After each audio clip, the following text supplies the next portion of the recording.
Hello students, कैसे हैं आप सब। साकल्य संस्कृतम परिवार में मैं डॉक्टर संगीता पालीवाल एक बार फिर से आप सभी का हार्टली वेलकम करती हूँ। ध्यान दीजिए, आज के सत्र में हम डिस्कस करने वाले हैं गद्य एवं पद्य साहित्य वाली इकाई के अभ्यास प्रश्नों को। यानी कि इस यूनिट का हम प्रैक्टिस करेंगे। एक एक क्वेश्चन से सारे प्रश्न आपके सामने वन बाय वन पुटअप किए जाएंगे। सभी बहुवैकल्पिक प्रश्न होंगे और समझदारी से आपको उन विकल्पों में दिए गए सही विकल्प का चयन करना है। एक बार फिर से मैं आपको बता दूं कि इस प्रश्न वाले सत्र के अंदर आप बहुत सारी चीजें जो पहले से जानते हैं उनका दोहरान कर पाएंगे, स्थायी रूप में याद कर पाएंगे, लेकिन कुछ ऐसी चीजें भी हो सकती हैं जो आप नहीं जानते हैं, तो वो आपके लिए नई रहेंगी, नई बातें भी आप यहाँ पर सीखेंगे। राइट बच्चों, चलिए टॉपिक पर आए उससे पहले मैं आपको बता देती हूँ कि हमारा एप्लीकेशन प्ले स्टोर पर अवेलेबल है। जी हाँ, एप्लीकेशन प्ले स्टोर पर आ गया है। इसका लिंक भी आपको डिस्क्रिप्शन में मिल जाएगा। ठीक है, साकल्य संस्कृतम नाम से है। बच्चों, इंस्टॉल कर लीजिए एप्लीकेशन। एप्लीकेशन को डाउनलोड करने के बहुत सारे बेनिफिट हैं। Upcoming webinars, live from classroom, quizzes, है ना, बहुत सारा कुछ आपको मिलने वाला है। अपकमिंग वैकेंसीज के लिए मैं बहुत जल्दी आप लोगों के लिए क्वेश्चनर सेशन लाने वाली हूँ। क्वेश्चनर सेशन लाइव रहेंगे तो आप लोग विद डिस्कशन हर चीज को सीख पाएंगे। प्रत्येक इकाई का प्रश्न सत्र अलग से डिजाइन किया जा रहा है, तो आप लोग जल्दी से एप्लीकेशन को डाउनलोड करें। ये इन्फॉर्मेशन है आप लोगों के लिए टेलीग्राम चैनल का। साकल्य संस्कृतम नाम से ही हमारा ऑफिशियल टेलीग्राम चैनल है। आप इसका लिंक भी डिस्क्रिप्शन में देख पाएंगे। इस चैनल से जुड़ने का बेनिफिट ये रहेगा कि आपको अपकमिंग वैकेंसीज की अपडेट टाइम टू टाइम मिलती रहेंगी। फ्री नोट्स पीडीएफ में आपको मिल जाएंगे बच्चों। जो कुछ भी आपको क्लासेस में पढ़ाया जाता है उसका नोट्स तो हमें चाहिए होता है ना, तो वो भी यहाँ पर मिलेगा। क्लासेस की अपडेट जो कुछ एप्लीकेशन पर हो रही है, कुछ यूट्यूब पर हो रही है, तो ऐसे आपको पूरा शेड्यूल वाइज वहाँ पे बता दिया जाता है कि ये क्लासेस का टाइमिंग रहने वाला है। ठीक है, तो ये भी बेनिफिट आपको यहाँ मिलने वाला है। बाकी बहुत सारे क्विजेस जो कि फ्री होंगे, कुछ पेड भी होने वाले हैं, उन सभी का इंफॉर्मेशन आपको यहाँ पर मिलेगा। ओके बच्चों, चलिए अब हम स्टार्ट करेंगे टॉपिक। आइए पहला प्रश्न करते हैं। दश कुमार चरितम किसकी रचना है? दश कुमार चरितम इनमें से किसने लिखा है, ये आपको बताना है। विकल्प देख लीजिए, बाणभट्ट, दंडी, सुबंधु या श्रीहर्ष। वैसे इस तरह के प्रश्नों में विकल्पों की आवश्यकता ही नहीं होती है, हम सीधा ही सही विकल्प का चयन कर सकते हैं। यह दंडी की रचना है। आचार्य दंडी गद्य कवि रहे हैं और इन्होंने दश कुमार चरितम की रचना की है। बहुत अच्छा ये काव्य है, गद्य काव्य। प्रश्न संख्या 2, दश कुमार चरित के किस उच्छ्वास में विश्रुत का मिलन विदर्भ के राजकुमार भास्कर वर्मा के साथ होता है? ये बात कौन से उच्छ्वास में बताई गई है? ठीक है, कथानक से संबंधी प्रश्न बच्चों ज्यादातर पूछे जाते हैं, बहुत बार पूछे जाते हैं, तो ये सारी चीजें डिटेल पढ़ने पर ही आप उत्तर दे सकते हैं ना, कि कहाँ पर क्या घटनाक्रम दिया गया है। तो अभी के लिए आप इसका सीधा उत्तर लगाएंगे क्या, कि आठवें उच्छ्वास में इस तरह की बात बताई गई है। बी विकल्प यहाँ पर भी सही है। ठीक, चलिए आगे बढ़ते हैं। प्रश्न संख्या 3, विदर्भ पर किसने अधिकार कर लिया था? वसंत भानु, राज शर्मा, विष्णु शर्मा या चित्रभानु। तो इनमें से किसने विदर्भ पर अपना अधिकार कर लिया था, उस पर आधिपत्य अपना जमा लिया था? तो बच्चों सही उत्तर है ए विकल्प, वसंत भानु। विदर्भ पर किसने अधिकार कर लिया था? वसंत भानु ने। ठीक है, आइए अगला प्रश्न। इजी है। प्रश्न संख्या 4 आप देख पा रहे हैं। एक बार के लिए हो सकता है आपको ये लगे कि बहुत कठिन प्रश्न है, पुष्पोद्भव विशिष्ट, ये क्या बात लिख दी है। लेकिन समझें, तसल्ली से प्रश्न को पढ़िए। पुष्पोद्भव विशिष्ट गद्य साहित्य कौन सा है? प्रश्न क्या पूछना चाह रहे हैं? एक पात्र का नाम देकर के कि ये पात्र कौन से काव्य में है, बस इतनी सी बात पूछी है। तो बच्चों ये आपको पता है, ये दश कुमार चरितम का एक पात्र है पुष्पोद्भव। कौन है? राजकुमार है। ठीक है, चलिए आगे बढ़ते हैं। प्रश्न संख्या 5। अरे अतिष्ठतु भवान मह्यम हितोपदेश प्रदत्तः। कौन कहता है? ये पंक्ति किसने कही है ना? ये पंक्ति जो लिखी हुई है ये किसने कही? तो विकल्प देख लीजिए, राजा अनंत वर्मा ने, कीर्ति शर्मा ने, राजमंत्री ने या विहार भद्र ने। तो बच्चों ऐसी बात कहने वाले कौन हैं? ए विकल्प, राजा अनंत वर्मा ये कहते हैं। ठीक है, अरे अतिष्ठतु भवान मह्यम हितोपदेश प्रदत्त।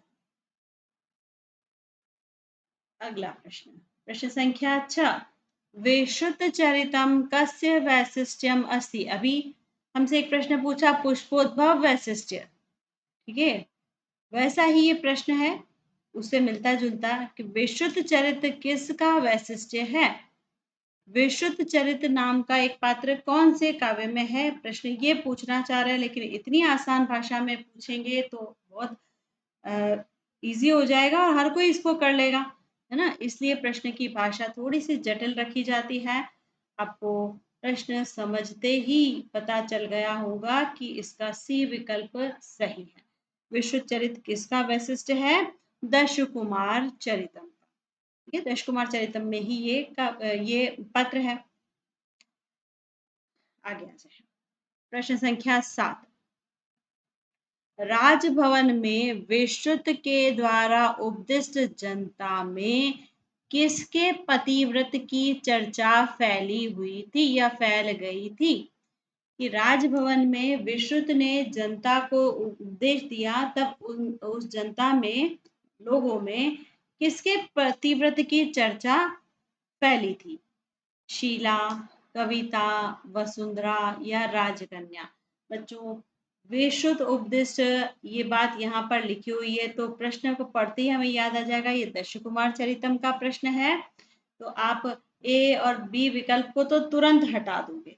अब रही बात सी और डी की, है ना? तो बच्चों राजकन्या जैसा भी कोई पात्र यहाँ पर ऐसा नहीं है जिसके पतिव्रत की चर्चा हुई हो।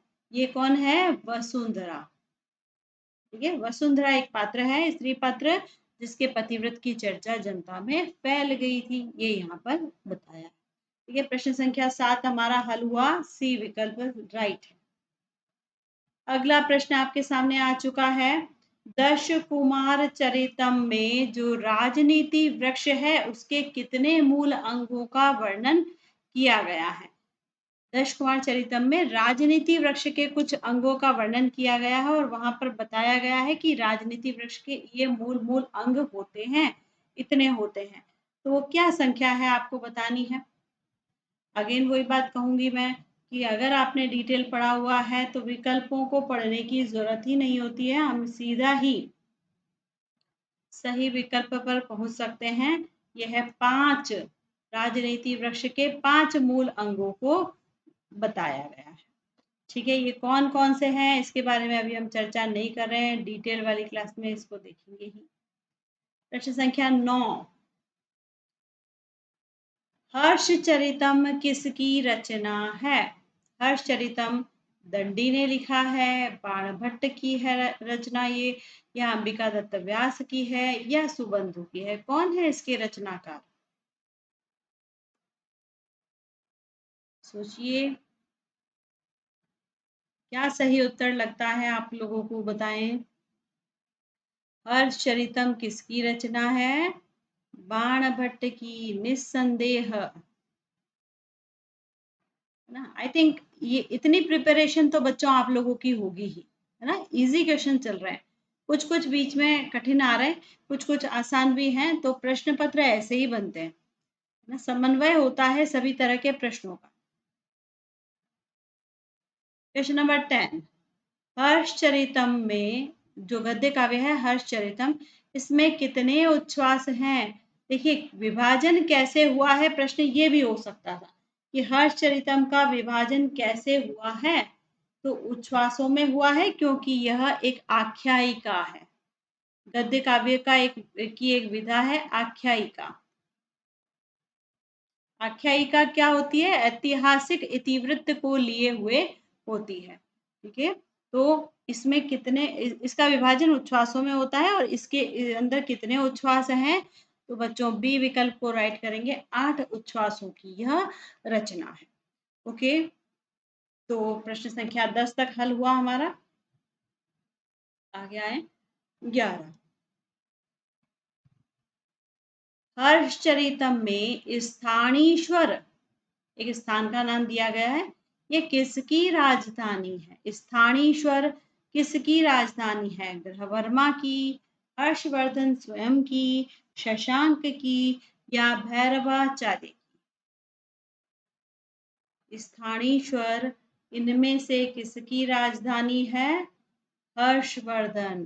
बी विकल्प सही है बच्चों।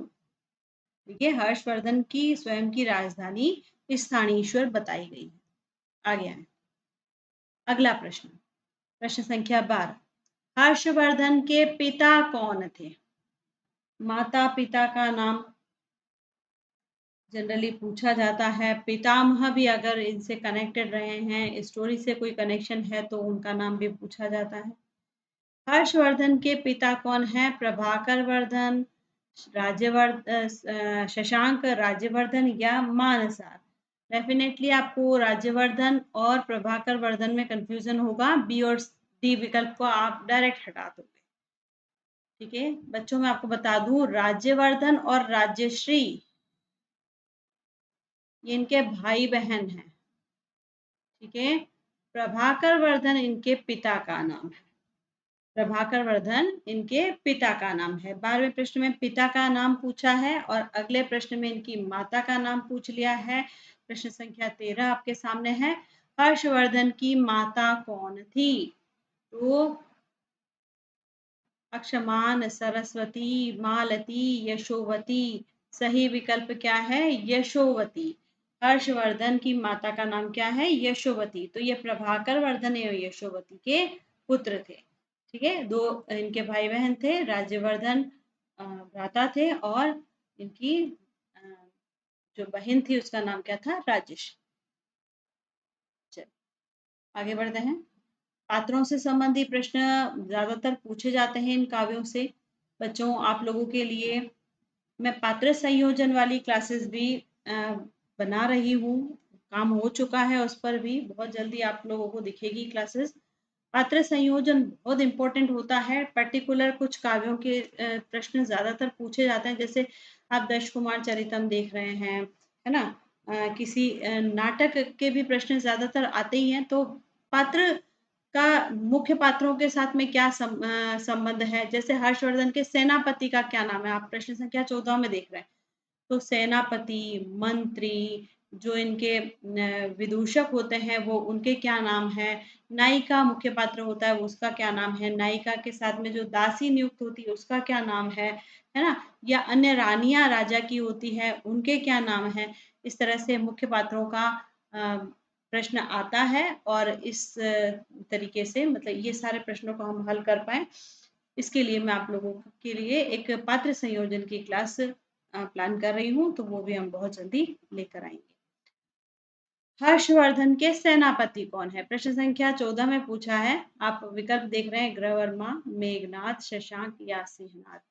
सही उत्तर है सिंहनाद, डी विकल्प राइट है। ठीक है, आए अगला प्रश्न। ज्यादातर प्रश्न ऐसे ही देख रहे हैं आप लोग। दिवाकर मित्र का वर्णन कहाँ पर मिलता है? वासवदत्ता, कादम्बरी, हर्षचरित या दशकुमार चरित? तो बच्चों हर्षचरितम काव्य में ही दिवाकर मित्र नाम का एक पात्र है, इसका वर्णन यहीं पर मिलता है। ठीक है, कहीं कहीं पर आप देख पाएंगे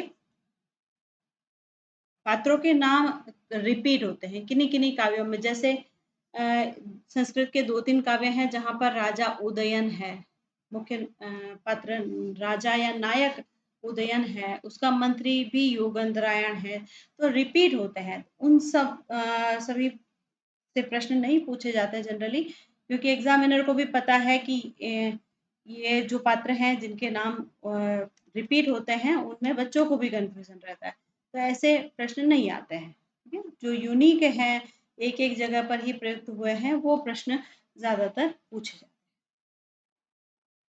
बहुत अच्छा प्रश्न है 16वां कि हर्षचरितम के प्रथम उच्छ्वास में वर्णित दधीच जो है वो किसके पुत्र हैं? ऋषि दधीच का वर्णन मिलता है हर्षचरितम के प्रथम उच्छ्वास में। ये दधीच किसके पुत्र हैं? ब्रह्मा के, च्यवन के, कश्यप ऋषि के या श्वेत केतु के? क्या लगता है आपको सही उत्तर? ऋषि दधीच किसके पुत्र थे? बच्चों, बी विकल्प बिल्कुल सही है, ऋषि च्यवन के पुत्र थे ये। आई बात समझ में? दधीच किसके पुत्र थे? ऋषि च्यवन के। अगला प्रश्न, इन्हीं से संबंधित प्रश्न पूछ लिया है कि हर्षचरितम में उल्लिखित मतलब बताए गए भगवान च्यवन ऋषि जो दधीच के पिता थे, इन च्यवन ऋषि का आश्रम किस नदी के तट पर था? किस नदी के तट पर ऋषि च्यवन का आश्रम था? आपसे ये प्रश्न पूछा है। विकल्प देख लो, शोण नदी, सिंधु नदी, यमुना नदी, गंगा नदी। क्या लगता है आपको सही उत्तर? शोण नदी के तट पर इनका आश्रम था। ठीक है, सही उत्तर है ये। आइए अगला प्रश्न देखते हैं, प्रश्न संख्या 18। हर्षचरितम जो महाकाव्य है, इसमें दधीच, अभी हमने देखा ऋषि च्यवन के पुत्र, इनकी दूती कौन थी? दधीच ने किसे अपनी दूती के रूप में नियुक्त किया था, ये आपको बताना है। पत्रलेखा, चंद्रलेखा, मालती या वासंती? बहुत खतरनाक क्वेश्चन हो जाते हैं ना बच्चों ऐसे, यहाँ पर सभी विकल्प हमको सही लगते हैं। क्यों? क्योंकि हमने डिटेल नहीं पढ़ा इसको। डिटेल पढ़ा होगा तो आप बिल्कुल यहाँ पर गड़बड़ नहीं करेंगे, कोई गलती की गुंजाइश नहीं होगी, है ना। लेकिन नहीं पढ़ा है अगर आपने गहराई से इस काव्य को, तो आपको सभी विकल्प निश्चित रूप से सही लगेंगे, जो कि होता नहीं है। विकल्प एक ही सही होता है। दधीच ने मालती को अपने दूती के रूप में नियुक्त किया था। तो याद रखना है, हर्षचरितम में दधीच की दूती कौन थी? मालती, न कि पत्रलेखा, चंद्रलेखा या वासंती। ओके, समझ में आ रही बात? आगे बढ़ते हैं। प्रश्न संख्या 19। कादंबरी किसकी कृति है? कादंबरी किसकी कृति है? बाणभट्ट, हर्षवर्धन, सुबंधु या भास? बच्चों, कादंबरी किसकी कृति है? ये तो बहुत आसान प्रश्न है छोटे बच्चों के लेवल का। लेकिन अगर आपसे पूछें कि कादंबरी कैसा काव्य है, विकल्प देखेंगे। मैं प्रश्न बना रही हूँ, अप्लाइड क्वेश्चन से प्रैक्टिस करना भी सीखें बच्चों, है ना। आपके सामने कोई आसान प्रश्न आता है और माइंड में कोई क्वेश्चन रेज होता है, तो उसको लिख लीजिए अपने साथ में, है ना, रजिस्टर्स में नोट करें, क्योंकि प्रश्न पूरी संभावना के साथ बन सकता है। कादंबरी किस प्रकार का काव्य है? पद्य काव्य है, ये नाटक है, ये नाटिका है, या ये गद्य काव्य है? नहीं याद आता है ना? बताऊं, मैं आपको इस प्रश्न का उत्तर दूंगी थोड़ी देर के बाद। अभी आप इस प्रश्न के दूसरे विकल्प देखो। कादंबरी किस प्रकार का काव्य है? प्रश्न सेम है, विकल्प बदलेंगे।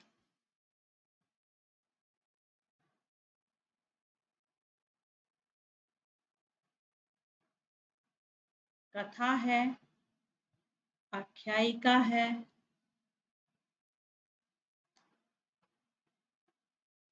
वृत्त है या चंपू है? देखिए, कादंबरी गद्य पद्य मिश्रित तो नहीं है, तो ये चंपू नहीं है।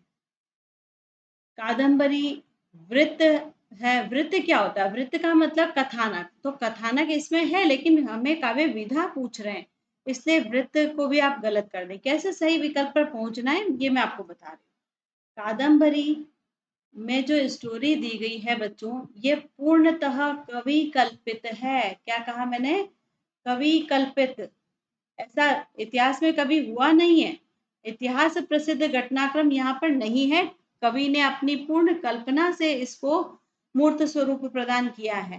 ठीक है, तो कादंबरी कवि कल्पित होने के कारण कथा श्रेणी का काव्य माना जा सकता है ना। अगर यह ऐतिहासिक होता, क्या कह रही हूं मैं, ऐतिहासिक इतिवृत्त को लिए होता, इतिहास प्रधान कोई ऐसा घटनाक्रम होता जो पहले कभी हुआ है, उसको लेकर के स्टोरी बनाई जाती, तो यह आख्यायिका हो जाती, पर अभी नहीं है, तो आप इसको भी गलत कर दो। सही क्या है? कादंबरी एक कथा है, यह कवि कल्पित है, याद रखना है। ठीक है, प्रश्न ये भी आ सकता है कि कादंबरी का विभाजन कैसे हुआ है? क्या आता है सही उत्तर? आपको दीजिए कमेंट सेक्शन में आंसर। कादंबरी का विभाजन कैसे हुआ है और कितने भागों में हुआ है?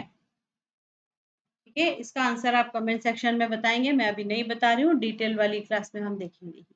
कादंबरी कथा काव्य के लिए भी मैं आप लोगों को एक इंडिविजुअल सेशन प्रोवाइड करवाऊंगी बच्चों, उसमें आप बहुत डिटेल में इसको पढ़ पाएंगे। कादंबरी काव्य के अंदर थोड़ा सा कंफ्यूजन रहता है। ठीक है, इसके पात्रों से रिलेटेड, क्योंकि कुछ पात्रों के 3 जन्मों की कहानी है ना, तो वो सारी मैं आपको बिल्कुल सुलझा करके समझा दूंगी, कभी नहीं भूलेंगे इस तरीके से। ठीक है, चंद्रापीड़ किसका अवतार है? कादंबरी से संबंधी ही प्रश्न ये पूछ लिया है, पात्र से संबंधी प्रश्न है। मुख्य पात्र है चंद्रापीड़, ये किसका अवतार है? ब्रह्मा का, शिव का, चंद्रमा का, या पुंडरी? बच्चों, चंद्रापीड़ एक ऐसा पात्र है कादंबरी में जिसके 3 जन्मों की कहानी है।